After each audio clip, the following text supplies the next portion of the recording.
Hello everyone, welcome on. स्वागत है आप सभी का वेदांत क्लासेस के इस ऑनलाइन प्लेटफॉर्म पे। कैसे हैं आप सभी? सभी मस्त होंगे, स्वस्थ होंगे और अपनी अपनी तैयारी में व्यस्त होंगे। और आपकी तैयारी को और भी ज़्यादा ज़बरदस्त करने के लिए वेदांत क्लासेस की तरफ से आपको लगातार दी जा रही है कंप्यूटर और साइंस की क्लासेस। चलिए, तो कंप्यूटर के अंदर हम लोगों का जो सेकंड चैप्टर स्टार्ट हुआ था, हार्डवेयर एंड सॉफ्टवेयर, उसमें हमने हार्डवेयर को जो है लगभग पिछले सेशन में कंप्लीट कर लिया है।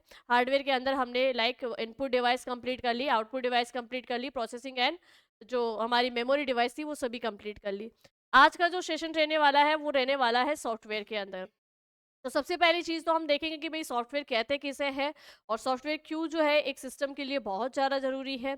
तो देखो कि जैसे कि अगर मैं बात करूं कि सॉफ्टवेयर होता क्या है, तो पहले तो हमने इसका बेसिक ये देखा था कि भाई हार्डवेयर तो वो भाग होते हैं जिनको हम देख सकते हैं और छू सकते हैं। जैसे लाइक जितनी भी इनपुट डिवाइस है, जितनी भी आउटपुट डिवाइस है, उनको हम देख भी सकते हैं और छू भी सकते हैं। और जो फिजिकल रूप से या भौतिक रूप से जो है हमारे सामने प्रत्यक्ष रूप से विद्यमान रहती है, वो तो होते हैं हार्डवेयर। और अगर बात करें ऐसे भाग की जिन्हें हम देख सकते हैं लेकिन छू नहीं सकते हैं और जो फिजिकल या भौतिक रूप से हमारे सामने विद्यमान नहीं होंगे, वो होते हैं सॉफ्टवेयर। तो पहले तो ये जो था कि नॉर्मल सा कि अंतर हार्डवेयर एंड सॉफ्टवेयर क्या होता है वो हमने समझा। अब अगर सही तरीके से मैं बात करूं तो सॉफ्टवेयर और हार्डवेयर है क्या। जैसे लाइक अगर मैं बात करूं कि ये आपका मोबाइल फ़ोन है, इस मोबाइल फ़ोन की जो ये बाहर की बॉडी है, ये तो है हार्डवेयर। अब इस मोबाइल के अंदर जो भी कुछ चल रहा है, आप किसी को मैसेज सेंड कर पा रहे हैं, आप इससे सॉन्ग सुन पा रहे हैं, आप इससे यूट्यूब से कुछ देख पा रहे हैं, तो इसके अंदर जितना भी फंक्शन हो रहा है, जितना भी काम हो रहा है, वो काम किसकी वजह से हो रहा है? वो काम हो रहा है इसमें लगे गए सॉफ्टवेयर की वजह से।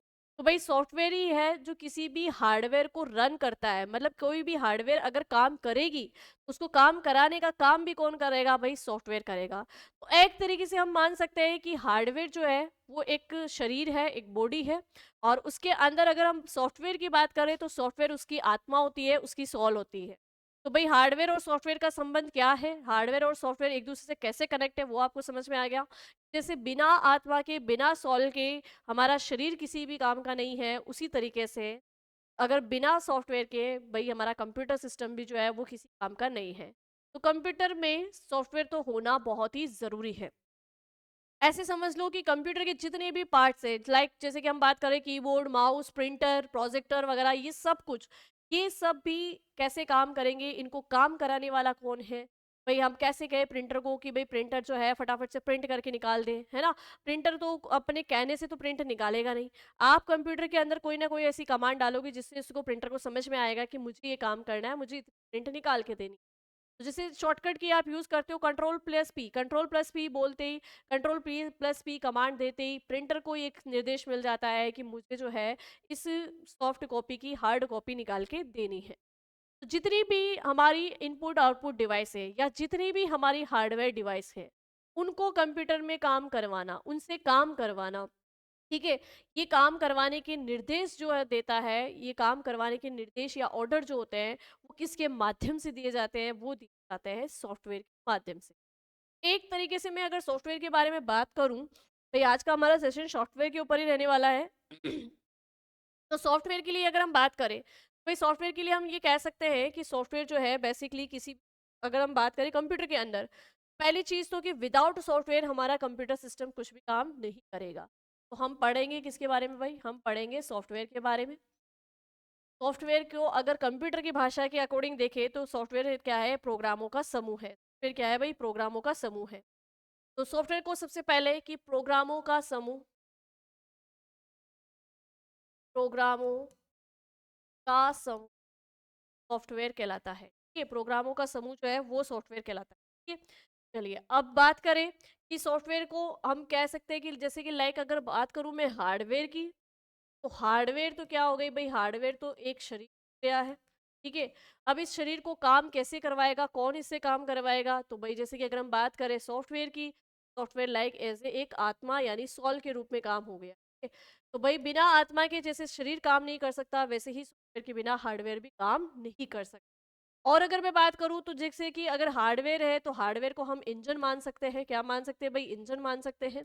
अब इस इंजन के लिए फ्यूल होना बहुत ज़रूरी है, ईंधन होना बहुत ज़रूरी है। तो भाई इसमें ईंधन का काम कौन करेगा? इसके अंदर ईंधन का काम करेगा कौन? सॉफ्टवेयर काम करेगा। ठीक है, चलिए तो हार्डवेयर इंजन हो सकता है, सॉफ्टवेयर ईंधन हो सकता है, और हम यहाँ पर अब एक जो है नोट डाल के हम लिखेंगे कि विदाउट सॉफ्टवेयर, यानी बिना सॉफ्टवेयर के कंप्यूटर सिस्टम में कोई भी काम नहीं होगा। बिना सॉफ्टवेयर के कंप्यूटर सिस्टम में कोई भी कार्य नहीं किया जा सकता। कोई भी कार्य नहीं किया जा सकता। तो यहाँ तक सबको बेसिकली समझ में आ गया होगा भाई सॉफ्टवेयर क्या है, बहुत अच्छे से हमने समझ लिया। जैसे कि अगर मैं बात करूँ कि आप लोग जो है ऐसे अगर हम बात करें और कि भाई जो हार्डवेयर और है ना हमारा जो भाई हम जो भी इनपुट है ना कंप्यूटर को दे रहे हैं वो कंप्यूटर के पास पहुंच रहा है, और कंप्यूटर उसी तरीके से रेस्पॉन्स करे हमें फिर से आउटपुट भी देता है। भाई हार्डवेयर के बीच में भी जो ये बातचीत हो रही है ना, ये जो इंटरफेस हो रहा है, ये इंटरफेस भी किसकी निर्देश पे हो रहा है? ये इंटरफेस भी जो है वो सॉफ्टवेयर के निर्देश पे ही होता है। किसके निर्देश पे होता है भाई? सॉफ्टवेयर के निर्देश पे ही होता है। भाई आपने जैसे कीबोर्ड से कुछ भी टाइप किया, अब कंप्यूटर के अंदर वो डाटा गया, उस डाटा को फिर प्रोसेस किया गया और फिर रिजल्ट के रूप में आपको दिखाया गया। तो ये जो लंबा प्रोसेस चला है, इस लंबे प्रोसेस के ऑर्डर या निर्देश भी कौन देता है? सॉफ्टवेयर। ऐसे समझ लीजिए कि बिना सॉफ्टवेयर के तो हम कंप्यूटर पे कोई भी काम नहीं कर सकते। मतलब कंप्यूटर के बाकी सारी जो हार्डवेयर है वो सारी सब क्या हो जाएगी? खाली डब्बा हो जाएगी, उनसे कोई भी काम नहीं किया जा सकता। सॉफ्टवेयर होना बहुत ज़्यादा चलिए, तो अब जो है हम लोग सॉफ्टवेयर को एक एक करके पढ़ते हैं कि सॉफ्टवेयर होते कितने प्रकार के हैं। फिर हम पढ़ेंगे जो टाइप्स हम सॉफ्टवेयर के पढ़ेंगे, उस सॉफ्टवेयर के अंदर भी बहुत सारे टाइप्स होंगे, उनके बारे में पढ़ेंगे। बेसिकली अगर मैं बात करूं तो सॉफ्टवेयर होते हैं दो प्रकार के, मेनली तो सॉफ्टवेयर दो प्रकार के ही होते हैं। एक होता है सिस्टम सॉफ्टवेयर और एक होता है एप्लीकेशन सॉफ्टवेयर। ठीक है, तो क्या है सिस्टम सॉफ्टवेयर, क्या है एप्लीकेशन सॉफ्टवेयर, वो भी हम बाद में देखेंगे। पहले देखो कि कंप्यूटर सॉफ्टवेयर, अगर आपसे सॉफ्टवेयर की परिभाषा पूछ ली जाए तो भाई सॉफ्टवेयर क्या है, तो हार्डवेयर डिवाइस को ऑपरेट करने के लिए निर्देशों के एक समूह की आवश्यकता होती है। और निर्देशों का एक समूह जो है यानी प्रोग्रामों का जो एक समूह है या ग्रुप ऑफ प्रोग्राम जो है वो ही क्या कहलाते हैं? वो कहलाते हैं सॉफ्टवेयर। ठीक है, तो ये तो अपन ने जो है कंप्यूटर के परिचय वाले में ही पढ़ लिया था और सभी को अच्छे से याद होगा कि ग्रुप ऑफ इंस्ट्रक्शन यानी निर्देश का समूह, of instruction, group of instruction या निर्देशों का समूह, वो तो कहलाता है प्रोग्राम। और ग्रुप ऑफ प्रोग्राम यानी प्रोग्रामों का समूह जो है वो कहलाएगा सॉफ्टवेयर। या सेट ऑफ प्रोग्राम भी आप इसे बोल सकते हैं, सेट ऑफ प्रोग्राम या ग्रुप ऑफ प्रोग्राम, ये कहलाएगा आपके क्या भाई? ये कहलाएगा सॉफ्टवेयर। सॉफ्टवेयर हार्डवेयर डिवाइस को ऑपरेट करने के लिए निर्देशों के एक समूह की आवश्यकता होती है, से प्रोग्राम कहा जाता है। इसे क्या कहा जाता है? प्रोग्राम कहा जाता है। अनेक प्रोग्राम को मिलाकर सॉफ्टवेयर का निर्माण होता है। लाइक के सेट ऑफ प्रोग्राम ही क्या कहलाएगा भाई? वो कहलाएगा सॉफ्टवेयर। निर्देशों के समूह को प्रोग्राम कहा जाता है और प्रोग्रामों का समूह जो है वो सॉफ्टवेयर कहा जाता है। सॉफ्टवेयर निर्देशों या प्रोग्रामों और क्रियाओं का एक समूह होता है जो कंप्यूटर को सूचना प्रोसेस करने का निर्देश देता है। तो मैंने आपसे कहा कि किसी भी इनपुट डिवाइस के माध्यम से जब हम कोई डाटा इनपुट करते हैं, वो डाटा सीधा सीपीयू के पास पहुंचेगा, सीपीयू से प्रोसेस करेगा। उस डाटा को सीपीयू प्रोसेस करने वाला जो निर्देश देना होता है, वो निर्देश भी कौन देता है भाई? सॉफ्टवेयर। सॉफ्टवेयर निर्देशों, प्रोग्रामों और क्रियाओं का एक समूह होता है जो कंप्यूटर को सूचना प्रोसेस करने का निर्देश देता है। सिस्टम के विभिन्न कार्यों को नियंत्रित करता है। सिस्टम के जितने भी कार्य हैं, भाई जैसे मैंने आपको बताया कि आपने सबसे पहले कीबोर्ड से कुछ भी डाटा टाइप किया, सीपीयू ने प्रोसेस किया और उसके बाद में अब आप उसकी सॉफ्ट कॉपी चाहते हैं। तो आप उसकी सॉफ्ट कॉपी चाहते हैं तो आपको प्रिंटर को भी क्या देना पड़ेगा? निर्देश देना पड़ेगा कि भाई इसकी प्रिंट निकाल दो।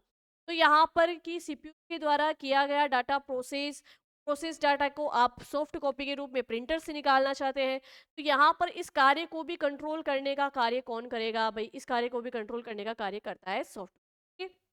चलिए, तो सिस्टम के विभिन्न कार्यों को और कोई भी डाटा है वो किस मेमोरी किस लोकेशन पे जाके स्टोर होगा। भाई आपने कोई भी डाटा जैसे टाइप कर लिया है, आपने उसको प्रोसेस भी कर लिया है, देन अब आप उसको आप सेव करना चाहते हो, कंप्यूटर में कहीं सुरक्षित रखना चाहते हो। तो कोई भी डाटा किस जगह किस मेमोरी की किस लोकेशन पे जाके सेव होगा, ये सारा सब कुछ भी कौन चेक करता है भाई? आपका सॉफ्टवेयर चेक करता है। ये मेमोरी है, मेमोरी में कितनी जगह खाली है और कितनी जगह खाली है और कितना डाटा वहाँ पे भेजा जा सकता है। या पहले से अगर कोई डाटा सेव करना है तो उसके लिए मेमोरी में स्पेस बनाया जाता है। तो मेमोरी में स्पेस बनाने का काम भी कौन करता है भाई? सॉफ्टवेयर। करता है, ठीक है। तो अगर हम बात करें तो हम ऐसे समझ सकते हैं कि कंप्यूटर के अंदर होलसेल जितना भी जो भी काम हो रहा है उस सारे कामों का कंट्रोल भी किसके पास है भाई, सब कामों का कंट्रोल है सॉफ्टवेयर के पास में। किसके पास में?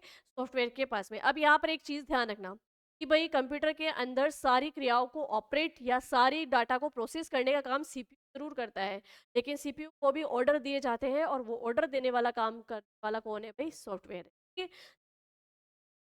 तो सिस्टम के विभिन्न कार्यों को नियंत्रित करता है और कंप्यूटर के विभिन्न हार्डवेयर के बीच तालमेल स्थापित करता है ताकि कार्यों का संपादन किया जा सके, ठीक है। कंप्यूटर के विभिन्न हार्डवेयर के बीच तालमेल स्थापित करता है ताकि इस कार्यों का संपादन किया जा सके। और एक चीज कि जब आप कंप्यूटर को ऑन करते हैं तो सबसे पहले सॉफ्टवेयर के द्वारा बायोस प्रोग्राम भी क्या है भाई? एक प्रकार के सॉफ्टवेयर है। और ये हम लोग हमारी पिछली क्लास की में चर्चा कर चुके हैं जब मेमोरी डिवाइस अपन ने पढ़ी थी, ठीक है। बायोस जो है एक प्रकार के सॉफ्टवेयर प्रोग्राम है और इनको जो है रोम चिप पर इंस्टॉल किए कर देते हैं जब कंप्यूटर को निर्माण करते हैं। कंप्यूटर को बनाते समय ही रोम चिप पर जो है बायोस प्रोग्राम इंस्टॉल किए जाते हैं। और ये बायोस प्रोग्राम एक्चुअल में है क्या? ये है basic input output device, basic input output device, ठीक है। ये होती है ना। अब ये क्या करते हैं कि जैसे कंप्यूटर ऑन होता है सबसे पहले कंप्यूटर के अंदर सिस्टम सॉफ्टवेयर ऑन होता है। और सिस्टम सॉफ्टवेयर भी कौन सा भाई? Operating system software. क्या है ऑपरेटिंग सिस्टम सॉफ्टवेयर? अभी हम सॉफ्टवेयर वाले टाइप्स में देखेंगे।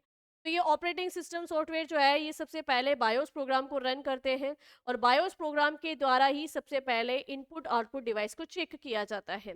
कौन सी इनपुट डिवाइस अभी एट प्रेजेंट जब आपने कंप्यूटर को ऑन किया है उस समय काम करेगी या नहीं करेगी?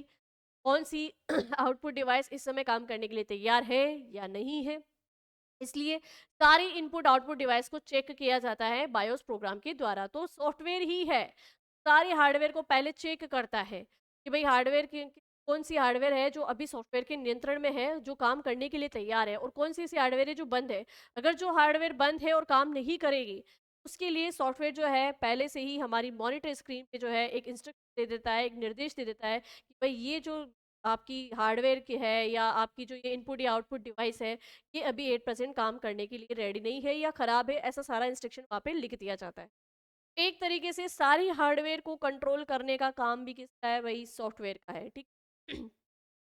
तो सिस्टम के विभिन्न कार्यों को नियंत्रित करता है और कंप्यूटर के विभिन्न हार्डवेयर के बीच तालमेल स्थापित करता है ताकि कार्यों का संपादन किया जा सके। अब सॉफ्टवेयर जो है वो अमूर्त होते हैं। अमूर्त होते हैं भाई, दिखाई नहीं देते, प्रोग्रामों का समूह है, हमें दिखाई नहीं देता है, ठीक है। अमूर्त का मतलब होता है जो दिखाई नहीं दे ना। मूर्त रूप के सामने हो तो हम उसे देख भी सकते हैं, छू भी सकते हैं, लेकिन अमूर्त रूप का मतलब है कि वो दिखाई भी नहीं दे रहे और हम उसे चलिए। अर्थात सॉफ्टवेयर को भौतिक रूप से स्पष्ट नहीं किया जा सकता है, ठीक है। भौतिक रूप से आप इसको स्पष्ट नहीं कर सकते हैं, बिल्कुल नहीं कर सकते हैं। चलिए आगे देखो। हार्डवेयर में सॉफ्टवेयर एक दूसरे के पूरक होते हैं। हार्डवेयर में सॉफ्टवेयर एक दूसरे के पूरक होते हैं। अब इसका मतलब समझ कि बिना सॉफ्टवेयर के कोई भी हार्डवेयर काम नहीं करेगी। हार्डवेयर का हम किसी तरीके से यूज नहीं कर सकते। और साथ ही साथ हम ये भी कह सकते हैं कि अगर हार्डवेयर भी नहीं है तो सॉफ्टवेयर का कोई उद्देश्य नहीं है, क्योंकि सॉफ्टवेयर का मेन उद्देश्य ही क्या है? सॉफ्टवेयर का मेन उद्देश्य होता है डाटा को सूचना में परिवर्तित करना। मतलब जो डाटा आपने इनपुट किया है उसको प्रोसेस करके उसको इंफॉर्मेशन में चेंज करना, ये मेन उद्देश्य होता है सॉफ्टवेयर का, ठीक है। अब अगर हार्डवेयर नहीं है तो आप डाटा इनपुट करेंगे कैसे? अब हार्डवेयर नहीं है और इनपुट डिवाइस भी नहीं है, प्रोसेसिंग डिवाइस भी नहीं है, तो सीपीयू नहीं है तो डाटा प्रोसेस होगा कैसे? इंफॉर्मेशन में चेंज होगा कैसे? तो हम कह सकते हैं कि सॉफ्टवेयर के बिना कोई कंप्यूटर सिस्टम काम नहीं करता है, लेकिन बिना हार्डवेयर के सॉफ्टवेयर का भी कोई उद्देश्य। सॉफ्टवेयर के लिए हार्डवेयर होना भी ज़रूरी है और हार्डवेयर के लिए सॉफ्टवेयर होना भी ज़रूरी है। तो इसलिए इन दोनों को एक दूसरे का क्या माना जाता है? पूरक माना जाता है, ठीक है। अब आगे देखते हैं, आगे बात करते हैं इंटरफेस। इंटरफेस क्या होता है? इंटरफेस का मतलब है जैसे कि मैंने अगर मान लीजिए कि मैंने कीबोर्ड पे बैठकर कुछ भी टाइप किया, अब वो डाटा कंप्यूटर के पास अंदर गया और कंप्यूटर ने उस पर प्रोसेस करना शुरू। मेरे द्वारा जो सूचना कंप्यूटर तक पहुंचाई गई, मैं यूज़र हूँ, कंप्यूटर का यूज़ कर रही हूँ और अपनी बात जो है कंप्यूटर तक पहुंचाने का कार्य कर रही हूँ।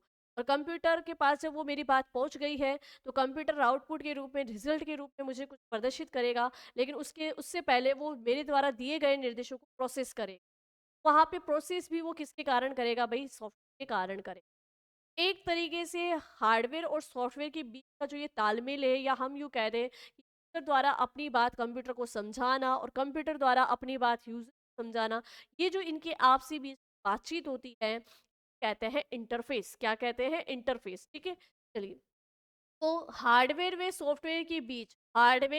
सॉफ्टवेयर के बीच संचार स्थापित करने की प्रक्रिया को इंटरफेस कहा जाता है। वही चीज है कि भाई आपने अपनी तरफ से डाटा एंटर कर दिया हार्डवेयर के माध्यम से, डाटा को प्रोसेस किया सॉफ्टवेयर के माध्यम से, डाटा को वापस रिजल्ट के रूप में दिखाया हार्डवेयर के माध्यम से। हार्डवेयर फिर सॉफ्टवेयर, फिर सॉफ्टवेयर से वापस हार्डवेयर। ये जो इनके बीच में संचार स्थापित हो रहा है, वो यही प्रक्रिया क्या कहलाती है भाई? इंटरफेस कहलाती है। सभी सॉफ्टवेयर डिजिटल वे इलेक्ट्रॉनिक रूप में होते हैं। ये जो सॉफ्टवेयर होते हैं, ये अमूर्त होते हैं भाई, अमूर्त होते हैं, इनको हम स्पष्ट नहीं कर सकते, लेकिन ये होते किस रूप में है? डिजिटल वे इलेक्ट्रॉनिक रूप में। अब इसका एक रीजन कि भाई हमारा कंप्यूटर जो है वो सिर्फ एक ही भाषा समझता है, और वो ये भाषा कौन सी समझता है भाई? बाइनरी लैंग्वेज समझता है। बाइनरी लैंग्वेज की मैं बात करूं, बाइनरी लैंग्वेज का मतलब क्या हो गया भाई? मशीन भाषा। भाषा।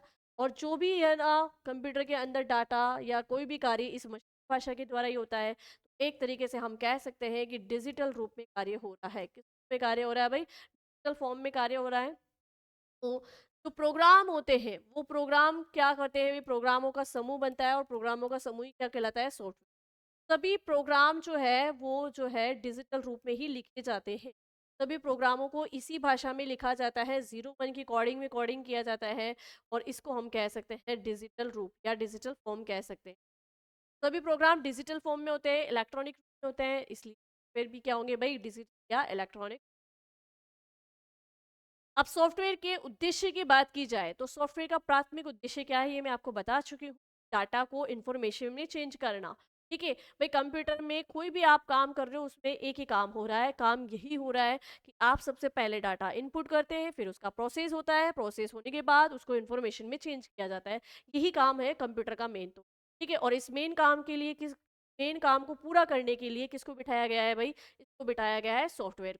ठीक है, चलिए, सॉफ्टवेयर का प्राथमिक उद्देश्य है डाटा को सूचना में परिवर्तित करना। डाटा को सूचना में परिवर्तित करना। हार्डवेयर डिवाइस से कब एवं किस प्रकार का कार्य करवाना है, इस संबंधित निर्देश भी सॉफ्टवेयर के माध्यम से ही दिए जाते हैं। का एग्जाम्पल मैंने आपको बताया। जैसे आपको प्रिंटर से प्रिंटिंग निकालनी है, तो आप जो है कंप्यूटर में एक कमांड देते हैं, कंट्रोल+P। ये कंट्रोल+P कमांड जो है, ये प्रिंटर के पास भेजी जाती है, ये निर्देश प्रिंटर के पास भेजे जाते हैं। भाई आपको जो है इस सॉफ्ट कॉपी, हार्ड कॉपी में प्रिंट करके निकालनी है। तो ये निर्देश भी किसके माध्यम से प्रिंटर तक पहुंच रहे हैं? ये माध्यम जो है, वो माध्यम ही क्या है भाई? सॉफ्टवेयर ही इन निर्देशों को प्रिंटर तक पहुंचा रहा है। यानी हम कह सकते हैं कि प्रत्येक हार्डवेयर जो काम के लिए बनी है, जैसे कि इनपुट डिवाइस है, डाटा को इनपुट करने के लिए बनी है। मॉनिटर स्क्रीन है, वो डाटा को आउटपुट या रिजल्ट के रूप में दिखाने के लिए बनी है। प्रिंटर है, जो आउटपुट के रूप में हमें प्रिंट निकालने के लिए बनी है। तो प्रत्येक डिवाइस जो जिस कार्य के लिए बनी है, उसको उनसे वो कार्य करवाने के लिए, है ना, उनसे कि वो कार्य करवाए कैसे जाए, उनसे वो कार्य करवाने के लिए जो निर्देश दिए जाते हैं, वो किस द्वारा दिए जाते हैं भाई? सॉफ्टवेयर द्वारा दिए जाते हैं। तो एक इजी भाषा में हम कह सकते हैं, प्रत्येक हार्डवेयर से काम करवाना के हाथ में है, सॉफ्टवेयर के हाथ में है। ठीक, चलो, तो हार्डवेयर डिवाइस से कब वे किस प्रकार का काम कराना है। जैसे प्रिंटर से हमें प्रिंटिंग करवानी है, ठीक है, तो ये उसके काम का टाइप हो गया। ठीक है, कब करवाना है? जब वही पूरा टाइप हो जाएगा और अब यूजर को लगेगा कि मुझे प्रिंट चाहिए, तो तब हो जाएगा। हार्डवेयर डिवाइस से कब वे किस प्रकार का कार्य करवाना है, इससे संबंधित निर्देश सॉफ्टवेयर के माध्यम से। एक कंप्यूटर में सॉफ्टवेयर को रन करने के लिए सामान्यतः एग्जीक्यूटेबल फाइल का प्रयोग किया जाता है। किसका फाइल का प्रयोग किया जाता है भाई? Executable file. इस एग्जीक्यूटेबल फाइल, एग्जीक्यूटेबल का मतलब ही ये है प्रोग्राम को रन करना है। एग्जीक्यूट का मतलब क्या होता है भाई? कि ये फाइल जो है या ये प्रोग्राम रन किया जाएगा, या ये फाइल खोली जाने वाली है। ठीक है, एग्जीक्यूटेबल यानी एक्सेस करने का ही हो गया एक तरीके से काम। ठीक है, एक कंप्यूटर में सॉफ्टवेयर को रन करने के लिए सामान्यतः कौन सी फाइल, एग्जीक्यूटेबल फाइल का प्रयोग किया जाता है। जैसे लाइक मैं आपको बात बताऊं, हम आगे पढ़ेंगे एप्लीकेशन सॉफ्टवेयर, है ना। है क्या एप्लीकेशन सॉफ्टवेयर, वो अभी अभी हम टाइप्स में पढ़ेंगे। लेकिन एक छोटा सा एग्जांपल देती हूँ जो हमारे कोर्स के अकॉर्डिंग भी है। भाई हम एमएस वर्ड, एक्सेल और पावर पॉइंट को भी पढ़ेंगे। तो बात करें एमएस वर्ड है ना, अब एमएस वर्ड एप्लीकेशन सॉफ्टवेयर को आपको ओपन करना है या उसको रन करवाना है, तो आप उसकी एक रन कमांड देंगे। और उसकी रन कमांड क्या होती है, वर्ड की अगर हम बात करें तो वर्ड की रन कमांड होती है विनवर्ड डॉट ई। जब आप ये कमांड देते हैं तो यहाँ पे ये डॉट ई का मतलब ही क्या है, एग्जीक्यूटेबल फाइल। यानी इस फाइल को क्या करना है, खोलना है, इस प्रोग्राम को क्या करना है, रन करना है। ये डॉट ई यहाँ पे ये शो कर देता है कि ये फाइल खोली जाने वाली है या ये प्रोग्राम रन किया जाने वाला है। ठीक है, यहाँ पर यही लाइन समझाई गई है कि किसी भी सॉफ्टवेयर को रन करने के लिए उसकी एग्जीक्यूटेबल फाइल का प्रयोग करना जरूरी है। विदाउट एग्जीक्यूटेबल फाइल ये जो है सॉफ्टवेयर रन। आगे बात करें, एक सॉफ्टवेयर को 3 भागों में वर्गीकृत किया गया। अब यहाँ पर देखो, यहाँ पे तो लिखा हुआ है 3 भाग, लेकिन बेसिकली पहले मैं आपको समझा देती हूँ कि सॉफ्टवेयर होते कितने टाइप्स के। अगर सॉफ्टवेयर की हम बात करें तो यहाँ पर सॉफ्टवेयर होते हैं मेनली 2 टाइप्स के। कितने टाइप्स के भाई, टाइप्स के होते हैं, 2 प्रकार के होते हैं। एक होता है, इसे कहेंगे सिस्टम सॉफ्टवेयर। क्या कहेंगे भाई, सिस्टम सॉफ्टवेयर। एक तो होगा आपका सिस्टम सॉफ्टवेयर और एक आपका होगा एप्लीकेशन सॉफ्टवेयर। अब इन दोनों को कैसे समझे, इन दोनों को समझने का सबसे अच्छा और इजी तरीका, जो सॉफ्टवेयर पहले से कंप्यूटर में आ रहे हैं, जो सॉफ्टवेयर पहले से कंप्यूटर को बनाते समय ही कंप्यूटर में डाल दिए गए हैं, कंप्यूटर को बनाते समय ही कंप्यूटर में इंस्टॉल कर दिए गए हैं, वो तो सॉफ्टवेयर कहलाएंगे सिस्टम सॉफ्टवेयर। यहाँ आप लिख सकते हो कि इन्हें इन्हें कंप्यूटर निर्माण के समय, ये कंप्यूटर निर्माण के समय ही इंस्टॉल किया जाता है, निर्माण के समय ही इंस्टॉल किया जाता है। ठीक है? अब कंप्यूटर बन गया है और आपने बाद में कोई अपना प्रोग्राम या कोई सॉफ्टवेयर इंस्टॉल करवाया है। जैसे हम कह सकते हैं कि बाद आप मोबाइल जब लेते हो तब उसमें बहुत सारे ऐप नहीं होते हैं ना, लेकिन बाद में आप अपनी आवश्यकता के अनुसार ऐप को डाउनलोड करते हो, ऐप को इंस्टॉल करते हो। जैसे लाइक आपने वेदांत क्लासेस का भी ऐप डाउनलोड किया होगा ना, कोई ऐप पहले से आपके फ़ोन में नहीं था, आपने बाद में डाउनलोड किया अपनी आवश्यकता के अनुसार। तो ऐसे सॉफ्टवेयर जो यूज़र की आवश्यकता के लिए बनाए गए हैं, जो कंप्यूटर में पहले से इनबिल्ट नहीं होते हैं ना, ऐसे सॉफ्टवेयर जिसको यूज़र अपनी आवश्यकता के अनुसार बाद में खरीद कर अपने कंप्यूटर या अपने मोबाइल में इंस्टॉल करता है या डाउनलोड करता है ना, तो वो सॉफ्टवेयर होते हैं एप्लीकेशन सॉफ्टवेयर। ठीक है, तो यहाँ पर इसको ऐसे लिखेंगे हम कि इन्हें इन्हें कंप्यूटर में यूजर की आवश्यकता अनुसार, यूजर की आवश्यकता अनुसार बाद में इंस्टॉल किया जाता है, बाद में इंस्टॉल किया जाता है। अब एक चीज ध्यान रखना, ये तो अपन ने इसके अंदर जो है थोड़ा सा माइनर डिफरेंस देखा है कि ऐसे सॉफ्टवेयर जो कंप्यूटर में पहले से इनबिल्ट आते हैं वो सिस्टम सॉफ्टवेयर है, और ऐसे सॉफ्टवेयर जो कंप्यूटर में बाद में लगवाए जाते हैं वो होते हैं एप्लीकेशन।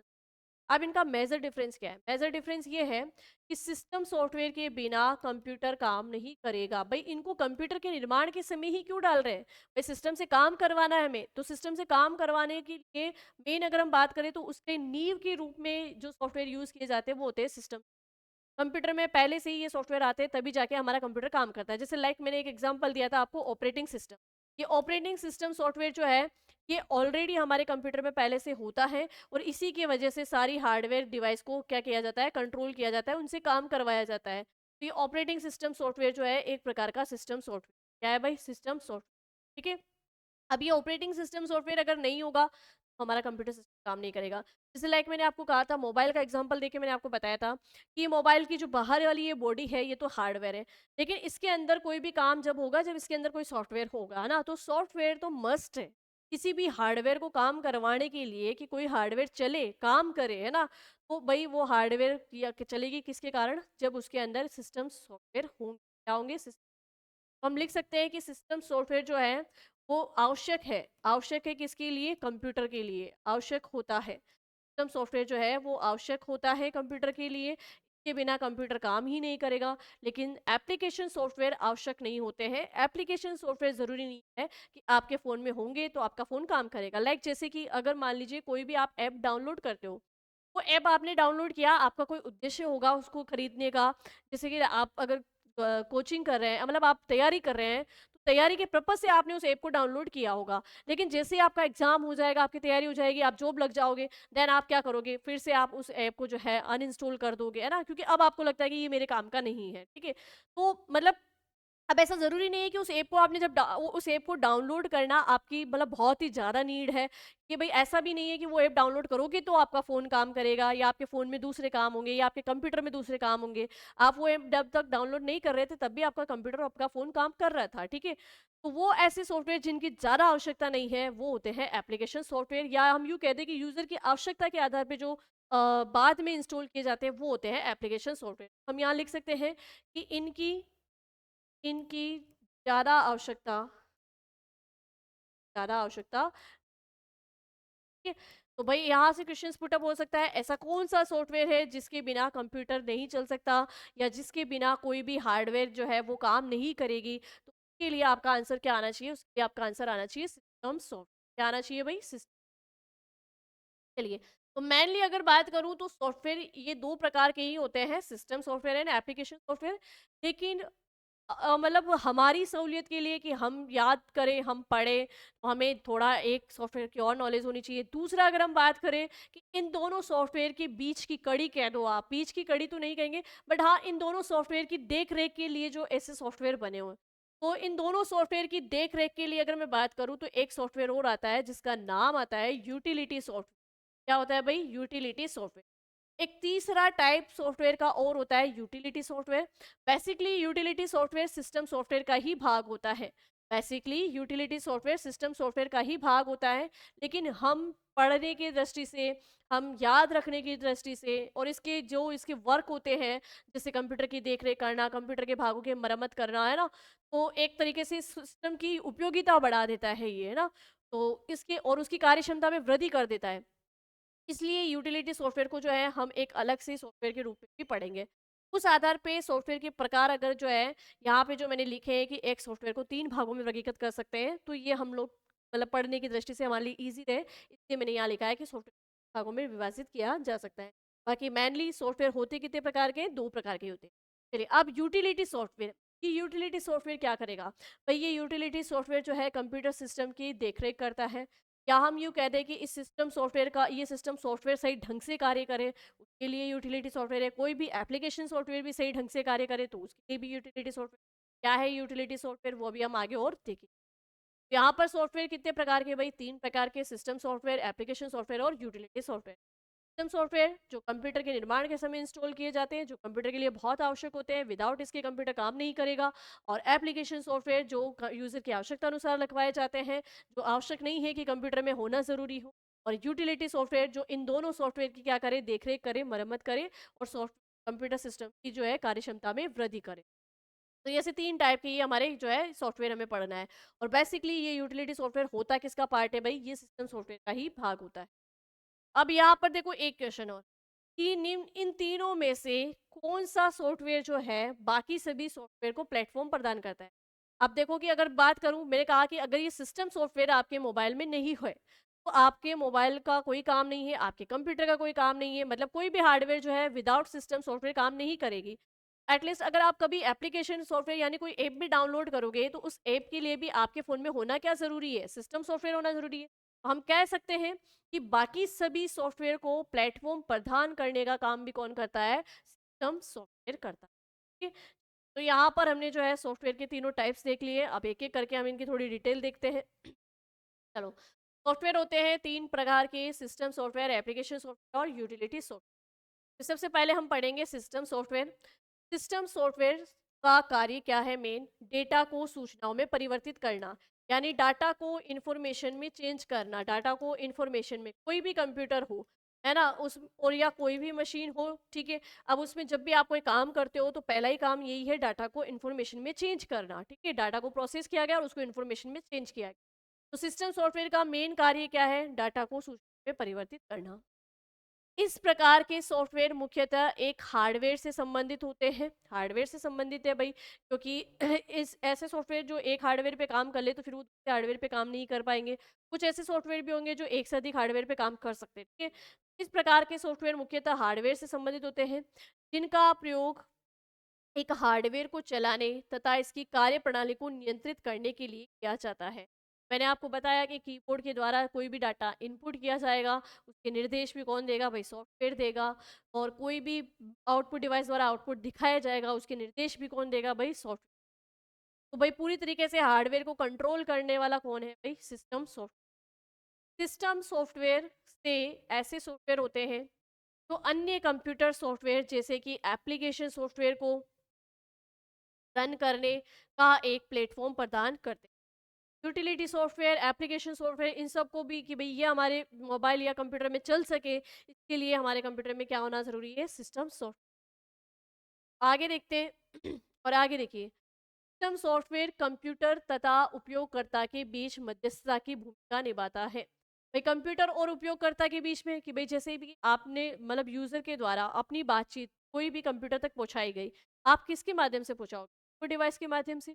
और फिर कंप्यूटर उस पर रेस्पॉन्स करेगा और आपको वापस जो है रिजल्ट दिखाएगा। तो रिजल्ट किसके माध्यम से दिखाएगा? आउटपुट के माध्यम से। भाई आपने अपनी बात कंप्यूटर तक पहुंचा दी, कंप्यूटर ने अपनी बात आप तक पहुंचा दी। आप दोनों के बीच में जो ये संचार हुआ, उस के बीच में जो है मध्यस्थता का काम किसने किया? वो किया सॉफ्टवेयर। के इनपुट से निर्देश लिए सॉफ्टवेयर ने, आउटपुट को निर्देश दिए सॉफ्टवेयर ने। तो भाई एक तरीके से सॉफ्टवेयर जो है वो कंप्यूटर और यूजर के बीच मध्यस्थता का कार्य करता है। मध्यस्थता कह दो या इसे कह दो इंटरफेस का कार्य करता है। किसका कार्य करता है भाई? इंटरफेस का कार्य करता है। सिस्टम सॉफ्टवेयर वे जो सिस्टम को नियंत्रित और व्यवस्थित रखते हैं, का कार्य करते हैं, वो सिस्टम सॉफ्टवेयर कहलाते हैं। सिस्टम सॉफ्टवेयर में 3 प्रकार के प्रोग्राम को शामिल किया जाता है। अब सिस्टम सॉफ्टवेयर में क्या-क्या प्रोग्राम शामिल होंगे? सबसे पहले हम बात करें तो सबसे पहला प्रोग्राम आएगा मैनेजमेंट का प्रोग्राम। किसका प्रोग्राम आएगा भाई? Management. System management program. System management program, ये प्रोग्राम हार्डवेयर, सॉफ्टवेयर और डाटा रिसोर्स को नियंत्रित करता है। सभी हार्डवेयर को सभी हार्डवेयर के सही ढंग से काम करे, सही तरीके से काम करे। तो हार्डवेयर को नियंत्रित कंट्रोल करने का काम किसका है भाई? सिस्टम मैनेजमेंट प्रोग्राम का। सॉफ्टवेयर सॉफ्टवेयर जो है भाई जैसे मैंने आपको बताया कि प्रिंटर और प्लॉटर या सभी आउटपुट डिवाइस को निर्देश देना कमांड के रूप में, वो भी किसके जैसे किसके पास उसके निर्देश होंगे? सॉफ्टवेयर के पास होंगे। सॉफ्टवेयर और डाटा रिसोर्स नियंत्रित करने का काम किसका है भाई? System management programme.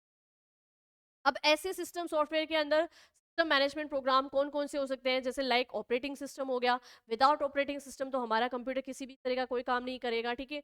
मतलब कंप्यूटर स्टार्ट करने से लेके कंप्यूटर में डाटा इनपुट करना, फिर प्रोसेस करना एंड देन इंफॉर्मेशन के रूप में आपको दिखाना, ये सारा जो इतना लंबा प्रोसेस चलेगा वो भाई ऑपरेटिंग सिस्टम के कारण ही होगा। और फिर जब आप कंप्यूटर को बंद भी कर देते हैं तो ऑपरेटिंग सिस्टम के अंदर ही आएगा, ठीक है? तो ऑपरेटिंग सिस्टम तो एक तरीके से देख लो कि कंप्यूटर को स्टार्ट करके कंप्यूटर को बंद करने तक का जितना भी बीच में काम है वो ऑपरेटिंग सिस्टम के कारण ही होता है, या ऑपरेटिंग सिस्टम ही उस मैनेजमेंट को संभालता है, ठीक है?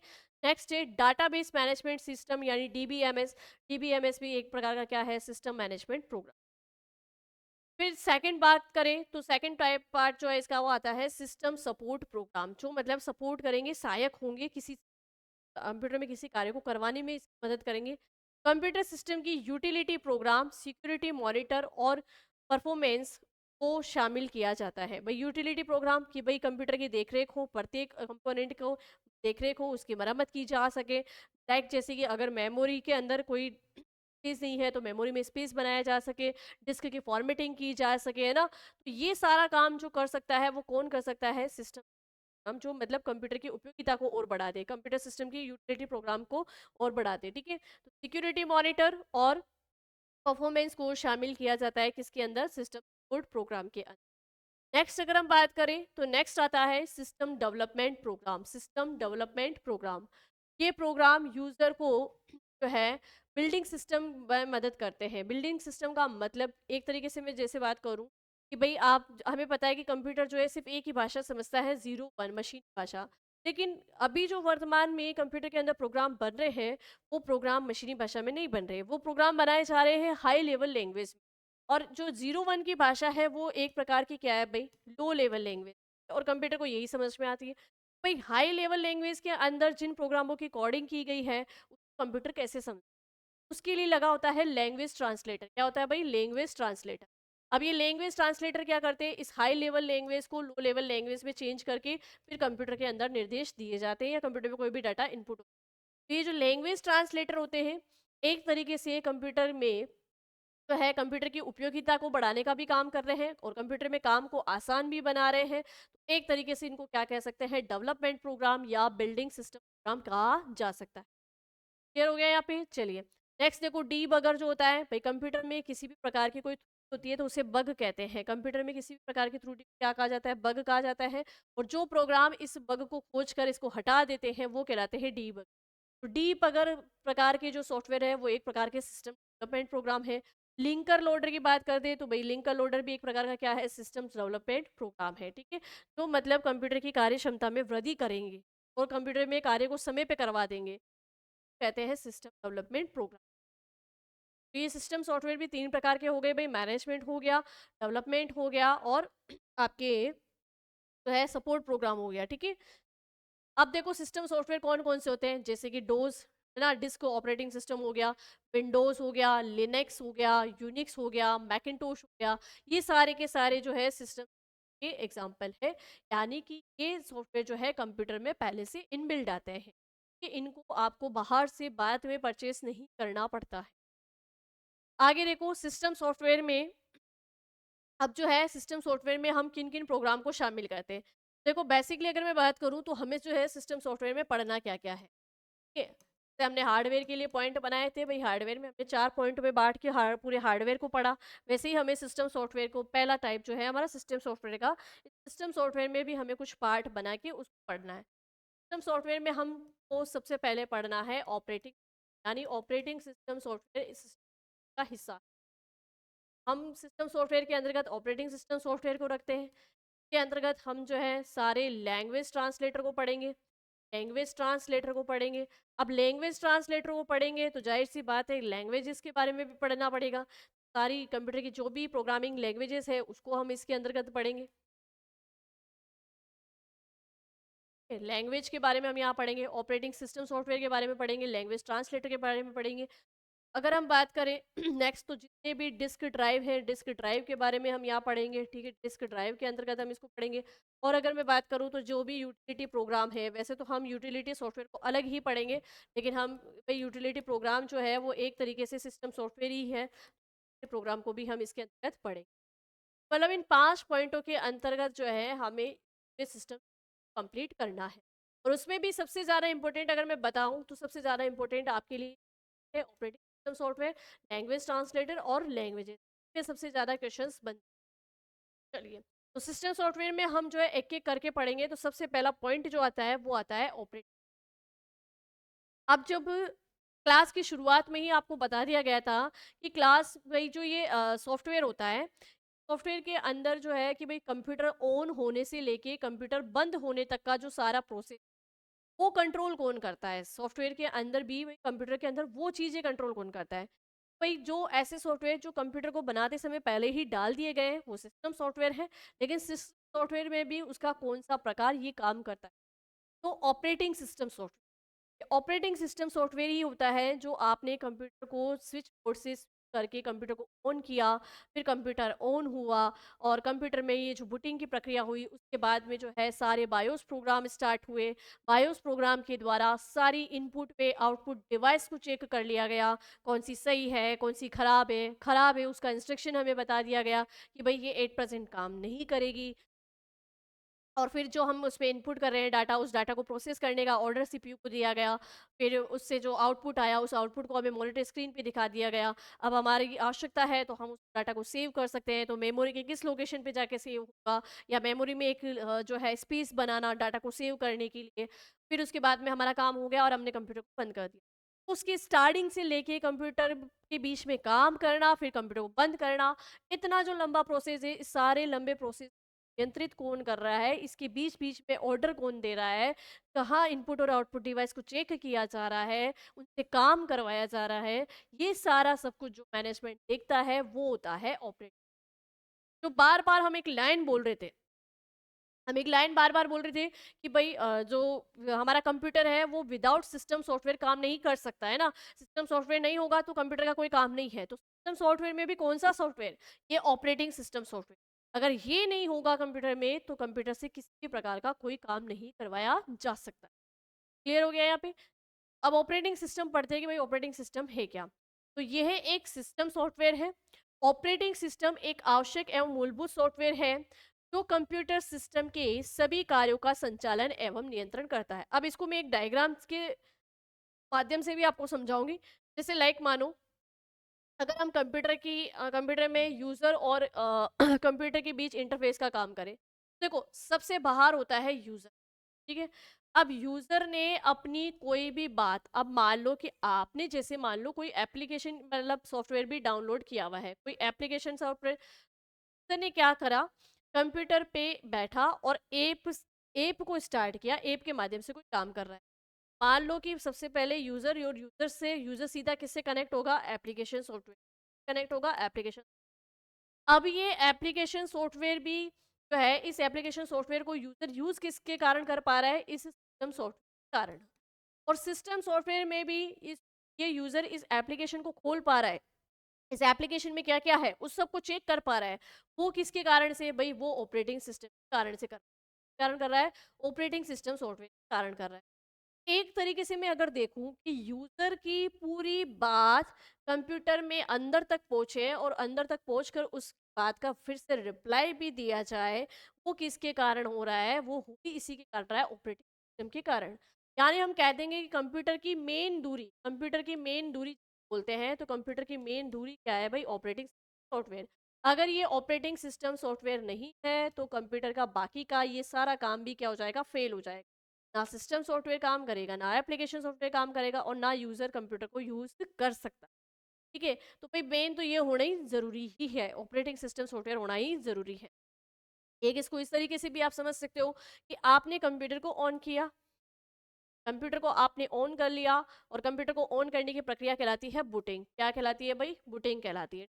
अब जब कंप्यूटर को आपने स्विच से ऑन किया, तो सबसे पहले अगर मैं बात करूं तो इलेक्ट्रिसिटी जो सबसे पहले गई वो किसके पास गई, ऑपरेटिंग सिस्टम के पास गई। ऑपरेटिंग सिस्टम सॉफ्टवेयर जो है उस ऑपरेटिंग सिस्टम लोड होना शुरू हो जाता है मेन मेमोरी में। ये ऑपरेटिंग सिस्टम सॉफ्टवेयर जो है कहाँ पर, मेन मेमोरी में लोड होना शुरू। अब जब ये मेन मेमोरी में लोड होता है तो इसमें भी सबसे पहले जो है रोम चिप पे लगे बायोस प्रोग्राम लोड होते हैं। क्या होते हैं भाई, बायोस प्रोग्राम लोड होते हैं। और ये बायोस प्रोग्राम जो है वो सारी जो है इनपुट आउटपुट डिवाइस को चेक कर लेते हैं। ठीक है। तो यहाँ पर एक चीज ध्यान रखना, कंप्यूटर को ऑन करने की प्रक्रिया तो कहलाई बूटिंग। अब इस बूटिंग की प्रक्रिया में अगर ऑपरेटिंग सिस्टम की लोडिंग की प्रक्रिया शामिल है, वो तो कहलाएगी क्या भाई, वो कहलाएगी आपके कोल्ड बूटिंग। क्या कहलाएगी, लेकिन जब आपका कंप्यूटर किसी तरीके से हैंग हो गया या धीरे चल रहा है, आप उसको फिर से रीस्टार्ट करते हो। रीस्टार्ट करने की जो प्रक्रिया होती है वो कहलाती है वार्म बूटिंग। क्या कहलाती है भाई, वार्म बूटिंग। तो वार्म बूटिंग में ऑपरेटिंग सिस्टम की लोडिंग की प्रक्रिया शामिल नहीं होती। ठीक है। तो अब एक चीज समझ में आ गई कि भाई कंप्यूटर ऑन होती है जब ऑपरेटिंग सिस्टम काम कर रहा है, तो इसका मतलब ऑपरेटिंग सिस्टम जो है एक कंप्यूटर के लिए कितना ज्यादा इंपॉर्टेंट। ठीक है। अब आगे देखो, आगे बात करते हैं। और हाँ, साइड बीच में आई थी, चलो। ऑपरेटिंग सिस्टम कंप्यूटर के संसाधनों जैसे कंप्यूटर को स्टार्ट करना, तो मैंने बता दिया कि बूटिंग की प्रक्रिया होगी, प्रक्रिया में ऑपरेटिंग में प्रोग्राम लोडिंग होने की प्रक्रिया शामिल होगी। प्रोग्राम को मैनेज करना, input output management, memory memory management device. देखो input output management, output device को चेक करेगा। एक एक चीज, कंप्यूटर को स्टार्ट करना, कंप्यूटर को स्टार्ट किया तो सबसे पहले ऑपरेटिंग सिस्टम ही जो है वो लोडिंग होना शुरू हुआ। भाई यहाँ पे कंप्यूटर को स्टार्ट करने की प्रक्रिया ऑपरेटिंग सिस्टम के संसाधन में आएगी। दूसरा, प्रोग्राम को मैनेज करना, प्रोग्राम को मैनेज करने का मतलब अब ऑपरेटिंग सिस्टम सॉफ्टवेयर क्या कर रहा है भाई, सबसे पहले रोम रोम चिप पे लगे बायोस प्रोग्राम को स्टार्ट कर रहा है, उनको रन करवा रहा है। बायोस प्रोग्राम को रन करवा रहा है तो इसका मतलब वो क्या कर रहा है, प्रोग्राम को मैनेज कर रहा है। उसके बाद में बायोस प्रोग्राम क्या कर रहे हैं भाई, इनपुट आउटपुट डिवाइस को चेक कर रहे हैं। सारी इनपुट आउटपुट डिवाइस को चेक करके उनसे काम करवाना है ना, और उनसे काम सही तरीके से और सही समय पे करवाना। ये सारा मैनेजमेंट भी कौन देख रहा है भाई, ऑपरेटिंग सिस्टम सॉफ्टवेयर। तो ऑपरेटिंग सिस्टम सॉफ्टवेयर एक प्रकार से इनपुट आउटपुट मैनेजमेंट भी देखता है। दूसरा बात करें मेमोरी मैनेजमेंट डिवाइस।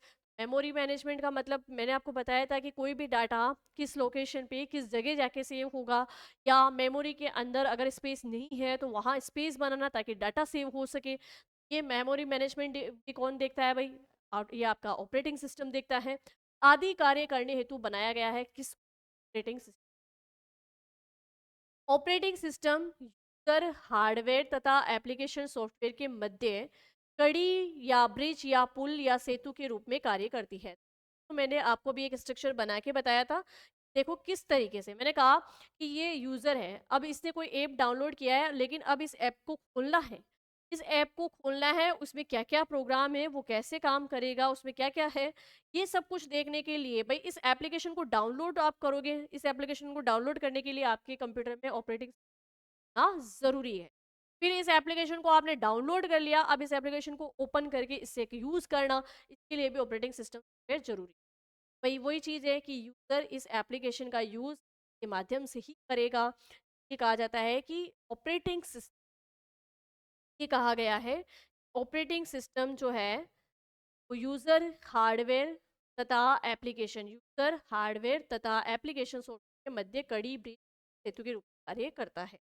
तो ऐसे भी समझ सकते हो कि भाई यूज़र ने जो भी एप्लीकेशन डाउन की है, अब ये एप्लीकेशन डाउनलोड किस पे की है, मान लो अगर फ़ोन पे की, भाई फ़ोन क्या हो गया आपका, हार्डवेयर हो गया, ठीक है, हार्डवेयर हो गया, ठीक है। अब इस एप्लीकेशन यूज़र इस फ़ोन का यूज़ करेगा, यूज़र ने इस फ़ोन का यूज़ किया इस एप्लीकेशन को डाउनलोड करने के लिए, यहाँ पर हार्डवेयर भी यूज़ हो गई और एप्लीकेशन सॉफ्टवेयर भी यूज़ हो गया। अब इस एप्लीकेशन सॉफ्टवेयर को खोलना है और इसको काम में लेना है, तो इस सब के लिए कौन जिम्मेदार है भाई, ऑपरेटर जिम्मेदार। कारण से इसको कहा जाता है मध्य की कड़ी ब्रिज पुल सेतु के रूप में कार्य करता है। अब ये लाइन जो है आपके लिए एग्जाम के पॉइंट ऑफ व्यू से बहुत ज़्यादा इंपॉर्टेंट, ध्यान रखिएगा।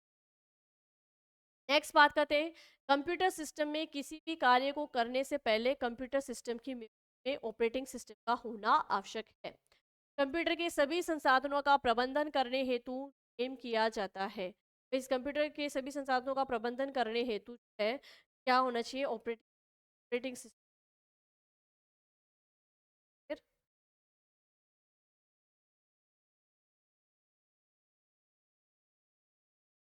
अब देखो ऑपरेटिंग सिस्टम के उदाहरण जैसे कि माइक्रोसॉफ्ट विंडोज़ हो गया, यूनिक्स हो गया, लाइनक्स हो गया, एंड्रॉइड ओएस हो गया, मैक ओएस हो गया, Macintosh OS, disk operating system हो गया, आईओएस यानी आईफोन ओएस हो गया, एप्पल मेक हो गया, मैकिन्टोश हो गया, उबंटू हो गया, ये सारे के सारे जो है आपके अब बात करते हैं ऑपरेटिंग सिस्टम के प्रकार, टाइप्स ऑफ ऑपरेटिंग सिस्टम। इस पे भी क्वेश्चंस जो है बहुत बनते हैं आपके। ऑपरेटिंग सिस्टम की बात करें तो सबसे पहले हम पढ़ेंगे कार्य के आधार पे, यानी बेस्ड ऑन वर्क, कार्य के आधार पे ऑपरेटिंग सिस्टम सॉफ्टवेयर होते कितने प्रकार के हैं। तो कार्य के आधार पे जो सबसे पहला प्रकार आता है वो आता है batch operating system, batch processing operating system. अब बैच प्रोसेसिंग ऑपरेटिंग सिस्टम कैसे काम करेगा, कंप्यूटर में एक जैसे कार्य या हम कहते हैं कि कंप्यूटर में समान कार्यों का एक बैच बना लिया जाता है, एक ग्रुप बना लिया जाता है, और फिर बैच और ग्रुप के रूप में ही जो है सीपीयू उस काम को प्रोसेस करता है।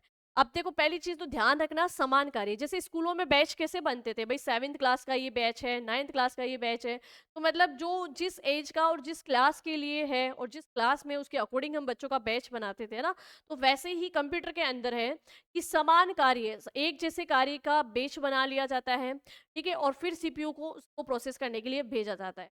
सपोज कीजिएगा जैसे कि एक जैसे समान कार्यों के लिए यहाँ पे 3 बैच बना लिए गए हैं, ए बी सी, ठीक है। अब जो है सीपीयू वो क्या करेगा, प्रोसेस करेगा इस काम को। तो सीपीयू इसमें प्रोसेस कैसे करेगा, सीपीयू पहले ए बैच वाले काम को प्रोसेस करेगा, और जब तक ये पूरा प्रोसेस नहीं हो जाता वो दूसरे बैच पे नहीं जा सकता, ठीक है। फिर ये पेज प्रोसेस करके के बाद में दूसरे वाले पेज के कार्य को प्रोसेस करेगा, ये पूरा हो गया तो फिर तीसरे को पेज को प्रोसेस करेगा। यहाँ पर ना तो सी जो है डायरेक्टली यहाँ से जो है ए वाले बेच से सी वाले बेच पे डायरेक्टली नहीं कर सकता, वो इसको क्रमबद्ध रूप से यानी सिक्वेंशियल तरीके से बेच बाय बेच ही जो है कार्य को प्रोसेस करेगा। और जब तक ये बेच के कार्य प्रोसेस होते हैं, मतलब आपने कंप्यूटर को कोई एक काम दे दिया, उसको 5 भागों में बांट के दे दिया है ना, एक काम को 5 भागों में बांट के दे दिया। अब जब तक आपका सीपीयू ये 5 भाग पूरे कंप्लीट नहीं कर लेता है, तब तक आप भी उसके अंदर बीच में कोई इंटरफेयर नहीं कर सकते। यूजर जो है बीच में कोई भी इंटरफेयर नहीं कर सकता। ये पेज प्रोसेसिंग का पूरा काम कंप्लीट होगा, तभी जाके आपका सीपीयू होगा और तभी जाके आप सीपीयू काम करवा सकते हो। समझ में आ गई। तो बेच प्रोसेसिंग ऑपरेटिंग सिस्टम का मतलब एक ही जैसे कार्यों को बेच बना के सीपीयू को प्रोसेस करने के लिए देना, या ऐसे समझ लो कि एक काम को कुछ छोटे छोटे भागों में बांट कर फिर जो है सीपीयू को प्रोसेस करने के लिए दे देना। समझ में आ गई ये बात। तो बेच प्रोसेसिंग ऑपरेटिंग सिस्टम, इस ऑपरेटिंग सिस्टम में एक समान कार्य को बेच या ग्रुप के रूप में पूरा किया जाता है। इस हेतु बैच मॉनिटर सॉफ्टवेयर प्रयुक्त किया जाता है। इस ऑपरेटिंग सिस्टम में एक समान कार्य को बैच या ग्रुप के द्वारा किया जाता है और बैच मॉनिटर सॉफ्टवेयर का प्रयोग किया जाता है। ये ऑपरेटिंग सिस्टम एक समय में एक ही कार्य करता है। तो मैंने आपको यहाँ बताया कि जैसे यहाँ 3 बैच बना दिए, तो पहले ए वाले बैच के काम को पूरा करेगा और जब तक ए वाले बैच का काम पूरा नहीं हो जाता, ए वाले बैच के काम को छेड़ेगा भी नहीं। ठीक है, चलिए, तो यह है ऑपरेटिंग सिस्टम एक समय में एक ही कार्य करता है।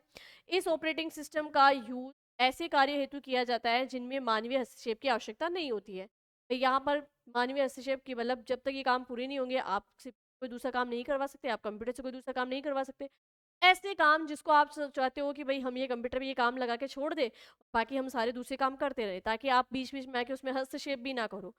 ऐसे कामों को करवाने के लिए जो है बैच ऑपरेटिंग सिस्टम का यूज किया जाता है। जैसे कि सांख्यिकी, यानी कि एनालिटिकल जो होंगे, मतलब स्टैटिकल फंक्शंस वाले जो काम होंगे, उसको आप लगा के छोड़ दो। विश्लेषण यानी एनालिसिस वाले काम जो होंगे, एनालिटिकल काम जो होंगे, बिल प्रिंट करना, बिलिंग या पे रोल, अगर हम बात कर ले, पे रोल या बिलिंग वाले काम, ये इसमें मानवीय हस्तक्षेप नहीं किया जा सकता। ठीक है, तो ये काम जो है बेच प्रोसेस काम होते हैं, बेच बनाकर ही काम करवाए जाते हैं। नेक्स्ट बात करें तो कार्य के आधार पे नेक्स्ट ऑपरेटिंग सिस्टम होता है मल्टी प्रोग्रामिंग। क्या होता है भाई? Multi programming. यानी मल्टी प्रोग्रामिंग का मतलब है कि एक से अधिक प्रोग्राम को अगर जो है कंप्यूटर रन कर रहा है एक समय में, एक से अधिक प्रोग्रामों को क्रियान्वित करना या ऑपरेट करना या रन करना, तब तो वो ऑपरेटिंग सिस्टम क्या होगा भाई? मल्टी प्रोग्रामिंग होगा। ये ऑपरेटिंग सिस्टम एक साथ एक से अधिक प्रोग्राम को क्रियान्वित करा सकता है।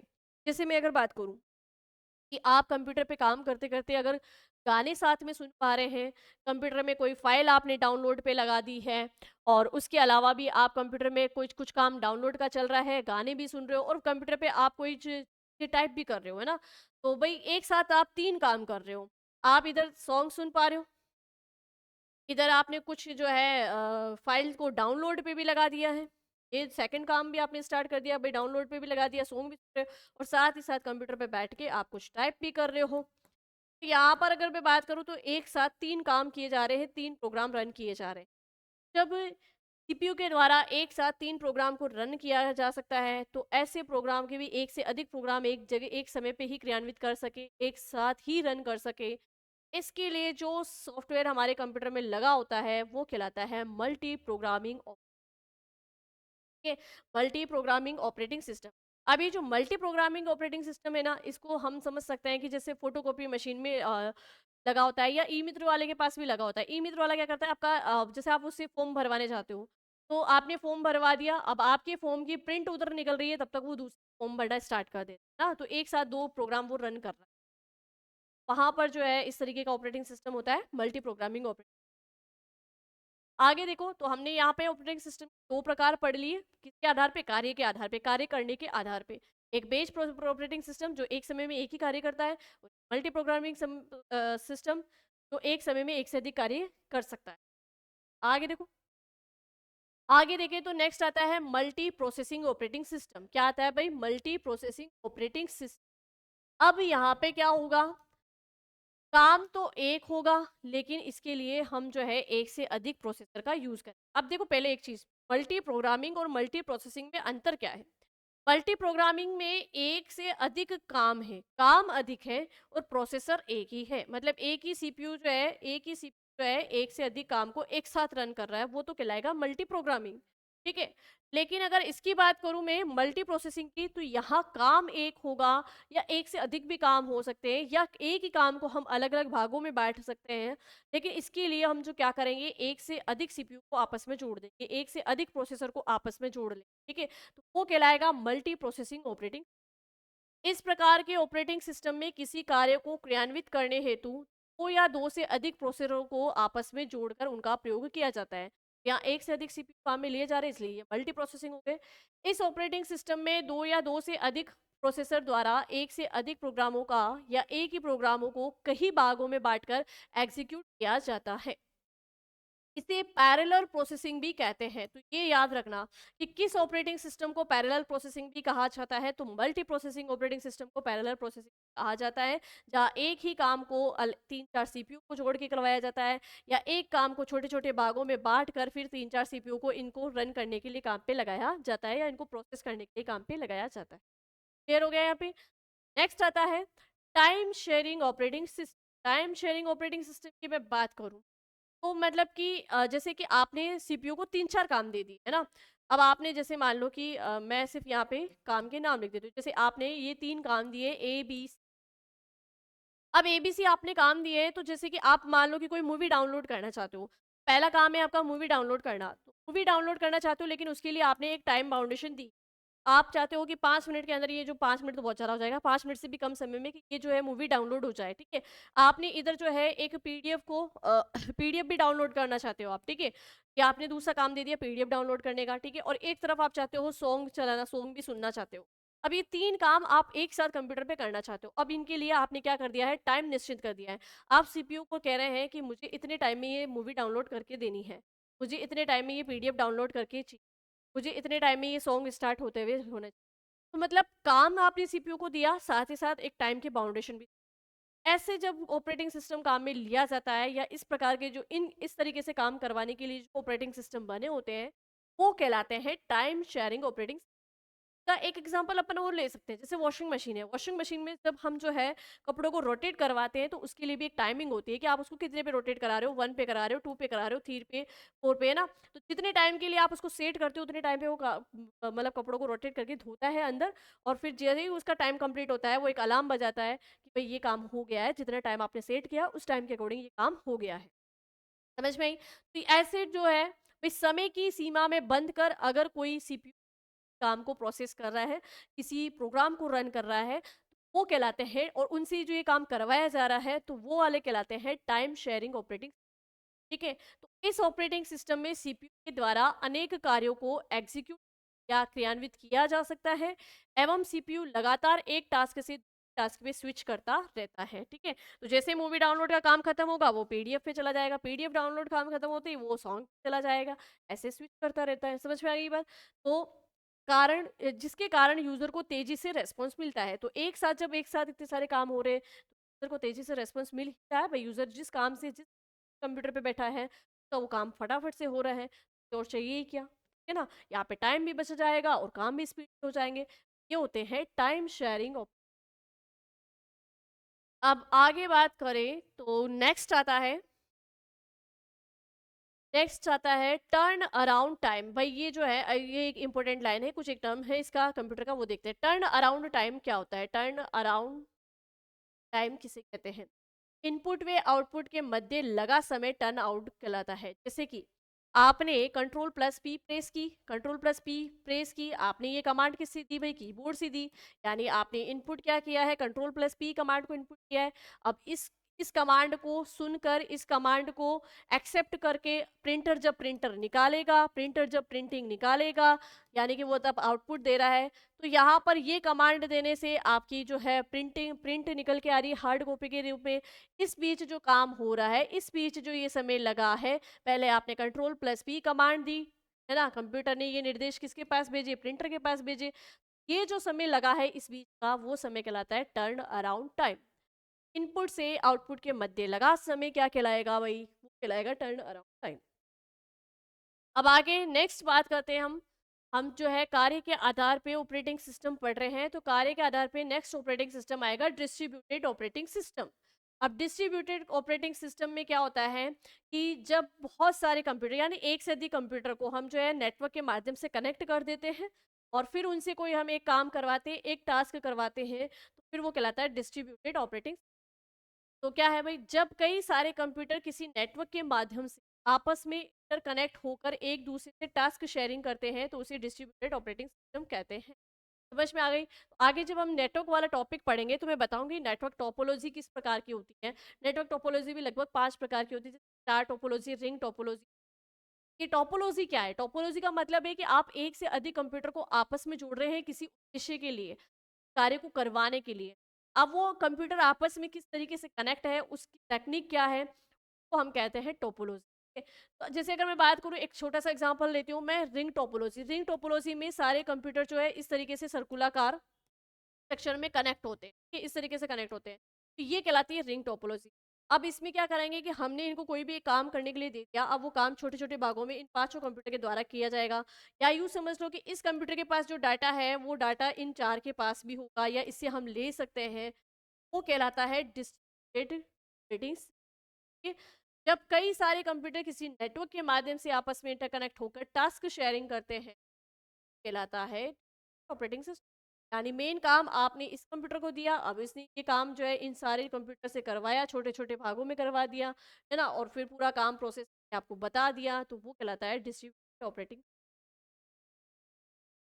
अब एक नेक्स्ट जो हम बात करते हैं वो आता है embedded operating system. Embedded operating system का मतलब है कि जो जिस उद्देश्य के लिए बनाया गया है बस उसी पूरा करे। मतलब जो मशीन एक काम पर्टिकुलर किसी एक काम को करने के लिए बनी है और बस वो उस काम को करती है, उसके अलावा और किसी काम को नहीं, तो उस मशीनों में लगा गया सॉफ्टवेयर क्या होता है, एम्बेडेड ऑपरेटिंग। लाइक मैं बात करूँ एटीएम मशीन। एटीएम मशीन का काम है सिर्फ पैसे निकालना, पैसे। एटीएम मशीन से आप कपड़े नहीं धुलवा सकते, आप दूसरा कोई काम नहीं करवा सकते। तो ऐसी मशीन्स पर्टिकुलर एक ही काम के लिए बनी हो। लाइक जैसे आप वॉशिंग मशीन का भी कह सकते हो, वॉशिंग मशीन से सिर्फ कपड़े ही धुलाए जा सकते हैं, ग्लाइडर से सिर्फ हम ग्लाइड ही कर सकते हैं। तो ऐसी मशीनें जिनसे पर्टिकुलर किसी एक काम को करवाया जाए, उनमें लगा सॉफ्टवेयर होता है, वो कहलाता है embedded operating. Embedded operating system किसी विशेष कार्य को पूर्ण करने हेतु बनाया जाता है। ये एक डेडिकेटेड प्रकार का सॉफ्टवेयर है। डेडिकेटेड मतलब जिस काम के लिए बनाया गया है उसी काम को करेगा। तो केवल वही कार्य करता है जिस कार्य के लिए डिज़ाइन किया जाता है। जैसे वॉशिंग मशीन कपड़ों को वॉश करने हेतु बनी है, ये कपड़ों को वॉश करने का कार्य ही करेगी। स्मार्ट घड़ी जो हमें स्मार्ट मतलब समय दिखाने का काम करती है। डिजिटल कैमरा जो है ग्राफिक्स के रूप में भौतिक चित्रों को ही कैप्च कर सकता है। डीवीडी प्लेयर जो सॉन्ग चलाएगा, मूवी चला सकता है। प्रिंटर जो सिर्फ ही कर सकता है। ये सारी मशीन्स जो काम के लिए आती है, उनमें लगा सॉफ्टवेयर होता है एम्बेडेड ऑपरेटिंग सिस्टम सॉफ्टवेयर।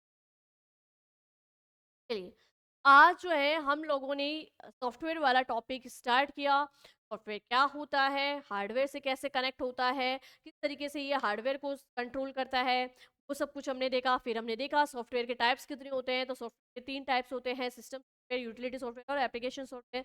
फिर हमने स्टार्ट किया कि सिस्टम सॉफ्टवेयर क्या है, उसके अंदर हमने पढ़ा कि भाई ऑपरेटिंग सिस्टम सॉफ्टवेयर को भी हमने 5 भागों में बाँट लिया कि हमें उसके अंदर क्या-क्या पढ़ना है। हमें ऑपरेटिंग सिस्टम सॉफ्टवेयर पढ़ना है, लैंग्वेज ट्रांसलेटर पढ़ने हैं, डिवाइस ड्राइव पढ़ने हैं, हमें यूटिलिटी सॉफ्टवेयर पढ़ना है, हमें लैंग्वेजेस के बारे में पढ़ना है। इसमें भी हमने पहला टाइप स्टार्ट कर लिया ऑपरेटिंग सिस्टम, जो क्या होता है कि भई विदाउट ऑपरेटिंग सिस्टम काम करेगा ही नहीं। ठीक है? फिर ऑपरेटिंग सिस्टम को हमने जो है टाइप्स ऑफ ऑपरेटिंग स्टार्ट किया, प्रकार पढ़ने शुरू। में हमने सबसे पहले देखा कि कार्य के आधार पे ऑपरेटिंग सिस्टम कितने कितने प्रकार के, like batch operating system, time sharing operating system, multi programming, multi operating system और एम्बेडेड ऑपरेटिंग सिस्टम। आज का सेशन तो यहीं तक रहा है। कल हम पढ़ेंगे और भी आगे ऑपरेटिंग टाइप्स पढ़ेंगे, तकनीक के आधार पे, इंटरफेस के आधार पे ऑपरेटिंग क्या होते हैं। नेक्स्ट सेशन में हम देखते हैं ऑपरेटिंग सिस्टम के बारे में और। आप बस ऐसे ही पढ़ते रहिए, विजन ज़रूर करके बैठिएगा मेरी क्लास के अंदर। आप पढ़ते रहिए, बढ़ते रहिए और बने रहे वेदांत क्लासेस के साथ में। मिलते हैं हम हमारी नेक्स्ट क्लास में, तब तक के